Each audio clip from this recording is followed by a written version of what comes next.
U dvorištu sedišta Kikinskog odbora Srpske napredne stranke okupilo se 5 lokalnih slikara u humanitarnoj misiji. Savet za kulturu ove političke organizacije upriličio je dvodnevnu likovnu koloniju kako bi spojio lepo sa korisnim. Do kraja godine biće organizovana i prodajna izložba stvorenih dela. Nama, kao što znate, stižu zahtevi uvek za pomoć i uvek se nekom može pomoći. Da bismo to, da kažem, zaokružili i uradili, mislim da je veoma dobra ideja što smo ovo danas organizovali. Ja stvarno koristim priliku da zahvalim svim slikarima koji su uzeli učešće. Mi ćemo dobiti nekih 13 slika za ovo vreme i mislim da će to zaista biti jedna vrlo lepa prilika, da kažem, ili dva događaja u okviru jedne dobre ideje, a to je da se družimo, ovde stvaramo i da otvorimo mogućnosti našim sugrađanima da uživaju u toj izložbi koja će imati taj humanitarni prodajni karakter. Prodajna izložba biće upriličena u galeriji Kulturnog centra Kikinda, a do kraja godine biće odlučeno i kome će biti usmereni prihodi od prodaje slika. Umetnici koji stvaraju na ovoj koloniji različitih su generacija i senzibiliteta. Ipak, ujedinila ih je ljubav prema lepom i humanost.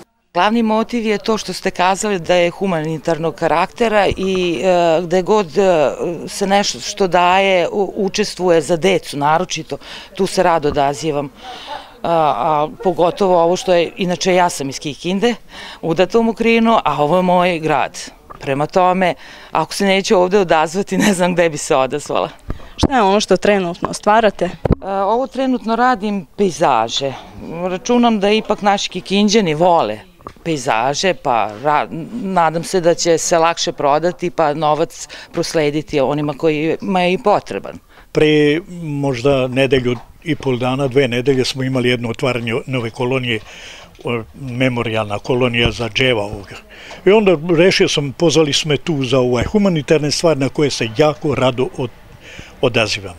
Jer zaista ovo treba, ako treba nekom neka pomoć, bilo to zdravstvena, bilo u kom smislu, to treba učiniti, treba se prijaviti, treba učiniti, znaš da je to za dobrovoljne svrhe.